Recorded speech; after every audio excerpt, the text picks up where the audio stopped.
আরে আমরা যে হোমওয়ার্ক আনিনি এটা যদি ম্যাম জানতে পারে তাহলে আমাদেরকে তো মেরে শেষ করে দিবে। तुमको पता है हम होमवर्क करेंगे, तुमको पता है हम होमवर्क करेंगे, मैम को थोड़ी ना पता है हम होमवर्क करेंगे। না রে তবুও কিছু একটা করতেই হবে। ওই রে সবাই হোমওয়ার্ক গুলো নিয়ে আয়। ম্যাম আমি একটা কথা বলবো আপনাকে। না কথা পরে বলবি, এখন হোমওয়ার্ক গুলো নিয়ে আয়। থাক, আপনি যখন শুনবেন না, মোদি স্যারে বলতে বলেছিল আর কি। মোদি স্যার বলতে বলেছিল? ঠিক আছে বল। মোদি স্যার না আজকে আপনাকে দেখা করতে বলেছে। কি মোদি স্যার দেখা করতে বলেছে? কিন্তু হ্যাঁ মোদি স্যার বললো আপনার তুমি যদি শয়তানকে ভালোবেসে থাকো তাহলে লাইক সাবস্ক্রাইব কিছুই করবে না, আর যদি মা বাবাকে ভালোবেসে থাকো তাহলে লাইক সাবস্ক্রাইব অবশ্যই করবে। মুখের নাকি ভীষণ দুর্গন্ধ, আপনি নাকি ব্রাশ করেন না?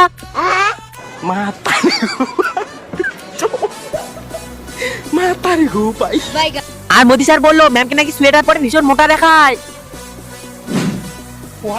আর স্যার আমাকে বললো ম্যামকে নাকি একটা সুন্দর গিফট দিবে, কিন্তু কি গিফট দিবে সেটাই তো বললো না।